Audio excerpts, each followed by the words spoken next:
ताई, यात्रेचा आज समारोप होतोय, अशा पद्धतीने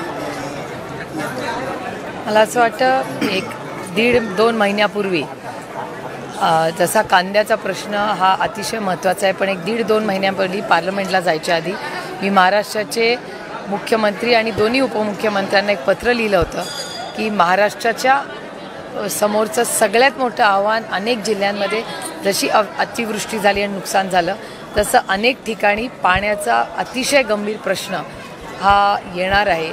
आणि आज तुम्ही पुणे शहर बघता किंवा पुणे ग्रामीणमध्येही बघता, अनेक तालुक्यांमध्ये बारामती लोकसभा मतदारसंघातही पाऊस कमी झाल्यामुळे प्रचंड अस्वस्थता आहे आणि पाण्याची कमतरता सातत्याने अनेक लोकांना भेटताना जाणवते.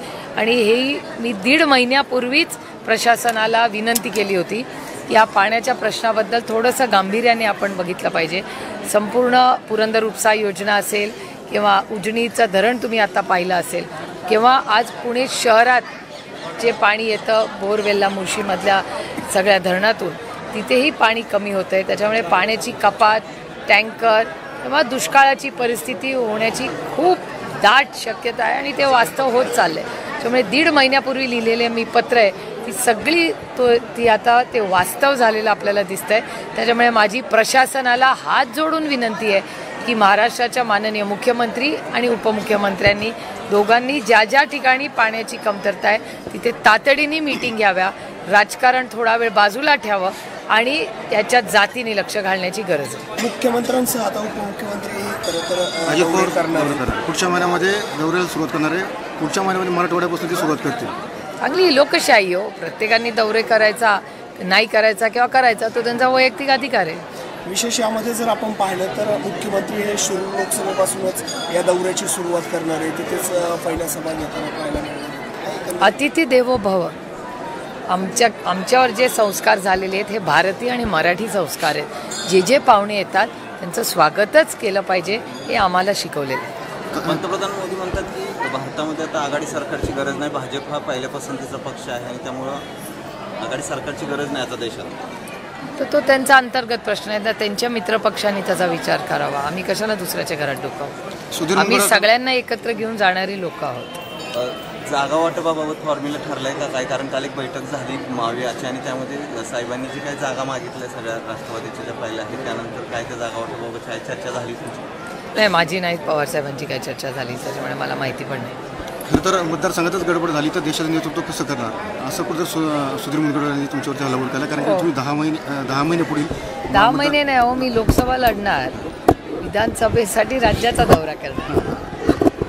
त्यांचं म्हणणं असं आलं की मतदारसंघातच गडबड वाटत असल्यामुळं तुम्ही कुठंतरी आमच्यासाठी लोकशाही आहे त्याच्यामुळे त्यांना मन मोकळं करायचा अधिकार आहे. शेवटी ते विरोधात आहे, ते काय कौतुक थोडी करणार आहेत आमचं. सगळे काय भारतीय जनता पक्षात गडकरी साहेबांसारखे दिलदार नसतात.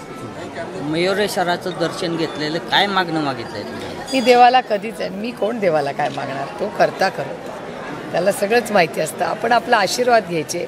आणि आज महाराष्ट्रात जो दुष्काळ पडलेला आहे त्या अडचणीत आलेल्या बळीराजाला न्याय मिळावा एवढंच आम्ही साकडं घालायला दोघं आलो. 22 तारखेला रामलल्लाचं उद्घाटन होते. राज्य सरकारने असं ठरवलं आहे की राज्यातल्या प्रत्येक गावामध्ये ऑनलाईन पद्धतीने याचं दर्शन होईल किंवा त्याची ऑनलाईन पद्धतीने सोय करणार. याच्या पाठीमागे कुठंतरी राजकीय किनार दिसते का? एकंदरीत जे महायुती आहे ती गावागावात या निमित्तानं पोहोचणार आहे. मला असं जर असेल तर पांडुरंगाच्या ज्या पूजा असतात वर्षातून 2 वेळा त्याही दाखवावं, त्याच्यात गैर काय? एक. आणि जर माननीय मुख्यमंत्र्यांना हे करायचं असेल तर त्यांनी स्वतःच्या खिशातल्या खर्चातून करावं ना, कारण का प्रत्येकाची भक्ती असते. त्याच्यामुळे माननीय मुख्यमंत्र्यांनी जर स्वतःच्या खिशातून खर्च केला तर मी त्याचं मनापासून स्वागत करेन. राज्य सरकारचा निर्णय हा मग राज्य सरकार खर्च कसा करणार आहे, काय नियोजन करणार आहे याची माहिती आम्हाला घ्यावी लागेल की कसं करणार आहे, कुठल्या हेडखाली करणार आहे. कारण का माझ्या संपूर्ण भागामध्ये आज दुष्काळाची परिस्थिती आहे. त्याच्यामुळे दुष्काळासाठी पण ऑनलाईन जर मीटिंग घेतल्या तर मला वाटतं बारामती लोकसभा मतदारसंघ आणि पुणे जिल्हा आणि राज्यातल्या अनेक जिल्ह्यांमध्ये जी दुष्काळाची परिस्थिती आहे त्याच्यात अर्थातच मंदिराची आरती दाखवणारे तिचे स्वागतच करतो. पण त्याचबरोबर जर त्यांनी ऑनलाईन मीटिंग घेऊन दुष्काळाचे प्रश्न सोडवले तेही फार मोठी प्रभू श्रीरामाची सेवा होईल. एकंदरीत जर आपण पाहिलं तर काल एक जयंत पाटलांनी घोषित केला की शरद बैठक बोलवण्यात आली होती आणि अजितदादांना प्रदेशाध्यक्षपद करणार होते, मात्र त्या आधीच त्याच्यात गौप्यस्फोट नाही आहे. जयंतरावनी जे सगळे काही गौप्यस्फोट नसतात. काही गोष्टी लोक कधी कधी बोलतात, तेव्हा ती जयंतरावनी जी गोष्ट सांगितली आहे खरी आहे. नक्की काय ते बैठक नाही, जयंतराव बोललेत ना त्याच्यावर, अजून वेगळं मला काही बोलायची गरज वाटत नाही.